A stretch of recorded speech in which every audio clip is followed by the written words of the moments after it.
Okay, Mario, we discussed holy languages. What is your opinion on this topic? Well, good evening, first of all. Good evening, Robert.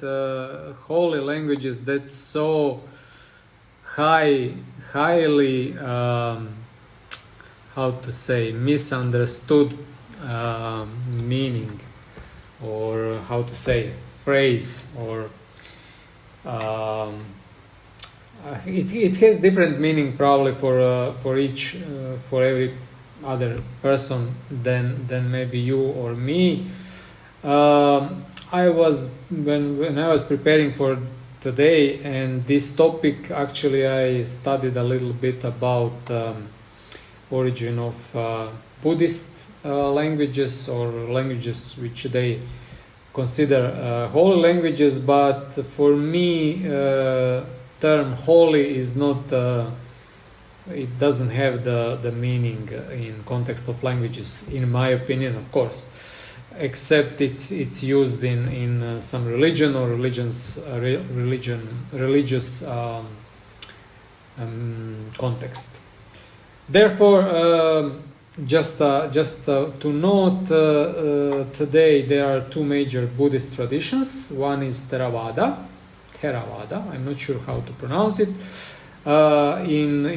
Translated, it translates like school of the elders. So that is the oldest fraction of Buddhism, oldest school of Buddhism.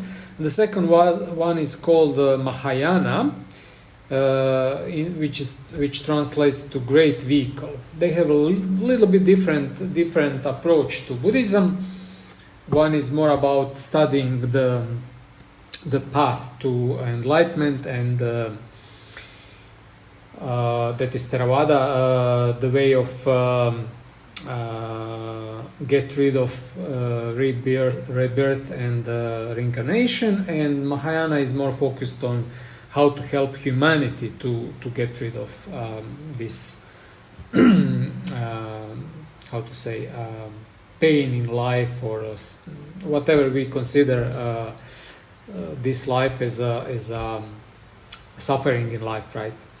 So Theravada is actually has that is the based on early Buddhist canon, which is written in Pali, that is language, which is actually dialect of Prakrit, which is a group of classical Middle Indo-Aryan languages on the Indian subcontinent. They're all ancient languages, and Pali is a sacred language of Pali canon. They call it also Tipitaka in Pali, which means three baskets of books of canon, right? Or in Sanskrit, which is closely related language, the name Tipitaka is pronounced like Tripitaka. So it's very close, very, very similar. And Pali is the sacred language of Theravada Buddhism. So as I said, it's closely related to Sanskrit, which is classic. The Sanskrit is actually older language, which is also classical ancient language is India, much older than Pali. And both Sanskrit and Pali were liturgical languages of Jainism, Hinduism, and Buddhism. Pali is simpler than Sanskrit, so it's only today in use in chanting, in liturgical events in Buddhism. So as I said, it's simpler than Sanskrit with simplified grammar, but although both of them actually have basically the same vocabulary. So Pali is designated as a classical language. It's a recognized language by the government of India. So it's recognized, but it's not in use today, except the liturgical in liturgy. The second school of Buddhism is Mahayana Buddhism, which consists of first written works were found to be written between 1st century BCE and 2nd century CE, and most of its origins came from early Chinese translation of Mahayana texts. But I've never found that Chinese is in any meaning sacred language or holy language of Buddhism. Therefore, I find Pali, together with Pali Canon, which is the oldest text of Buddhist scriptures, written in, I think, 4th or 3rd century BCE, as a holy language in Buddhism. So that's today from me. I don't have anything to add. I believe you have a more interesting part to say today. What is your opinion about? Well, not necessarily more interesting. The listeners will decide what's more interesting. But I wanted to ask you: did you learn any Sanskrit or Pali words while preparing for this discussion? Do you know any specific words? No. I haven't. Actually, it's very hard for me because it's written in you know how Sanskrit is written in totally different. So I don't know. I'm not sure how to pronounce any words. They have most of current, let's say, Wikipedia or current sources use mostly Sanskrit to when they translate Buddhist meanings or any meaning from Buddhism, like Eightfold Path or whatever. So they use mostly Sanskrit. I believe Sanskrit is older, as I said, than Pali. It was mostly used in everyday language. So Pali was never used so much in everyday language. It was mostly simplified to convey that religious doctrine in that time. At that time. So unfortunately, I cannot say anything in Pali or Sanskrit, and I'm kind of I have kind of how to say, I consider them too far from my use. My capability of using holy language in my life. Okay. In Judaism, Hebrew, of course, is the holy language with which God was called by the Israelite prophets through divine inspiration, as recorded in the words of the Hebrew Bible. Because Hebrew is the holy language, I will explain the meaning of some Hebrew words. The Hebrew word Torah means instruction. Mitzvah, plural mitzvot, is the word in Hebrew for an eternal divine commandment from the Torah. The 7 commandments for the children of Noah in Hebrew are Sheva mitzvot bnei Noach. The generic Hebrew term for idolatry is avodah zarah. Blasphemy is regarded as so unimaginable a rebellion and offensiveness that the traditional Hebrew terminology for it is the euphemism Birkat Hashem. In Hebrew, Eiver min chachai is a limb from a living animal. There is a much more serious sin than simple gossip, and that is Lashon Hara in Hebrew, translated literally as evil speech, i.e. relating negative things about another person. As explained by the Talmud in Tractate Nedarim 51a, the word Toeva can also be viewed as an acronym for 3 other Hebrew words. Toe, ata, ba, which means you have been led astray. Robbery is gazela in Hebrew. Courts of justice are dinim in Hebrew. The Hebrew word Tanakh is the acronym T-N-H, which stands for Torah, referring in this context to the 5 books of Moses, Nevi'im, the prophets, and Kesuvim, the holy writings. Moses is Moshe in Hebrew. In Hebrew, the unique power of knowledge that was given by God to mankind is called Dat. chassid is a pious person in Hebrew. And because chassid is a pious person in Hebrew, you probably heard about Hasidic Jews, I imagine, right? So Hasidic Jews literally means pious Jews. The mistaken concept of an independent intermediate power is called a shituf in Hebrew, literally a partner with God. In Hebrew, an advisor is called a mashpia.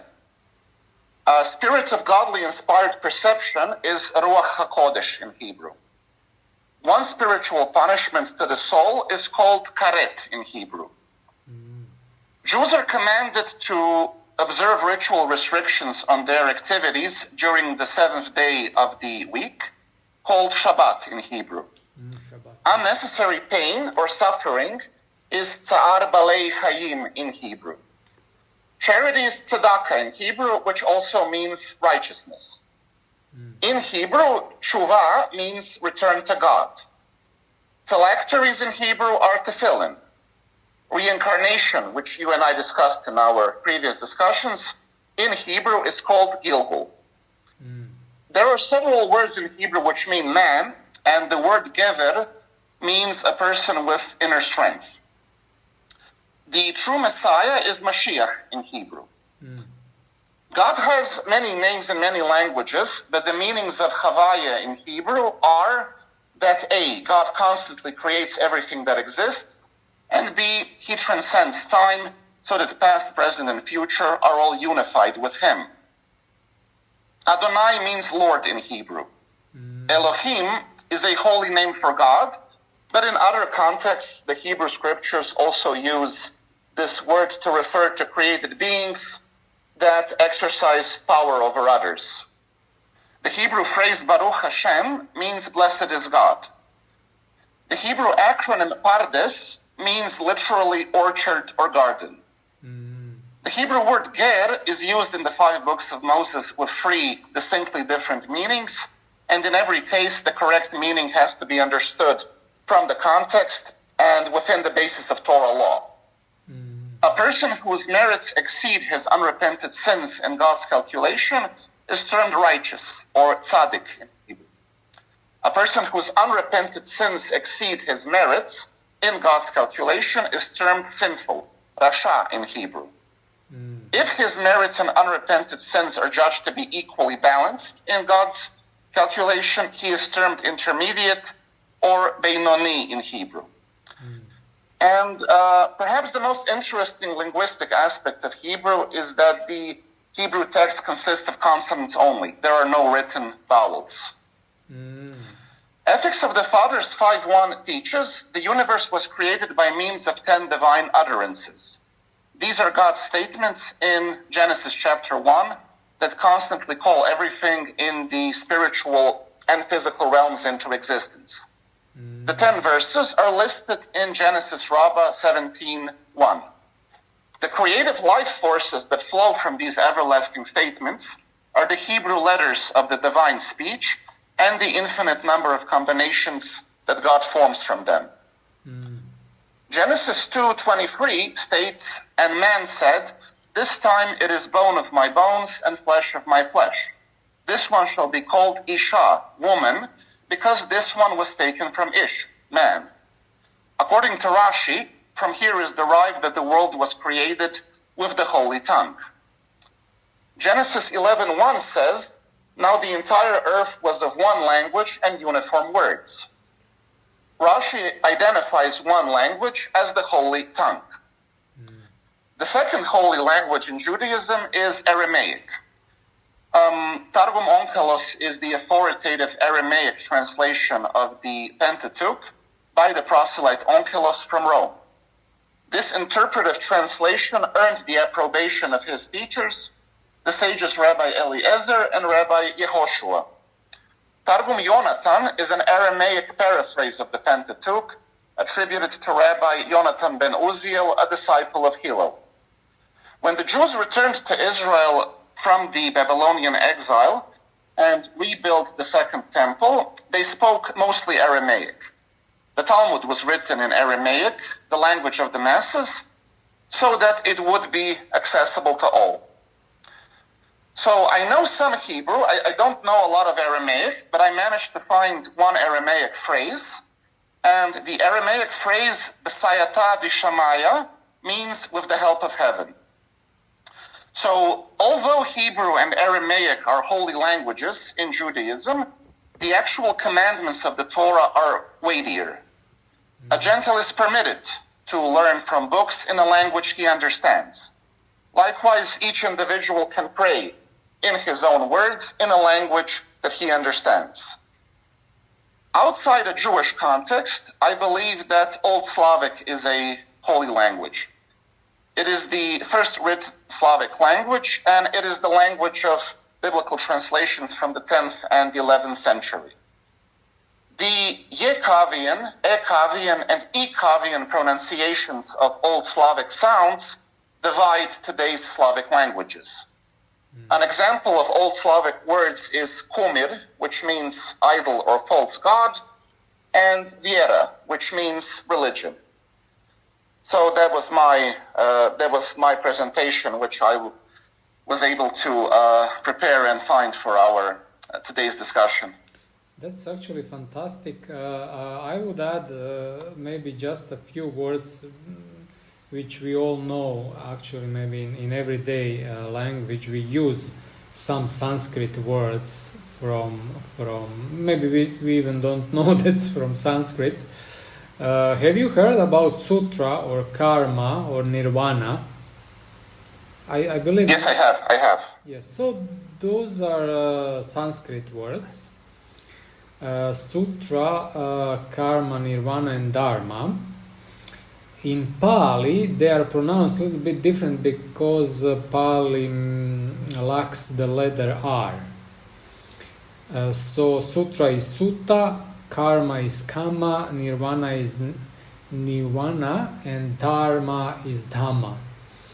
All those words I wouldn't extend too much about it, but let's say nibbana or nirvana is nirvana. We know what nirvana is, like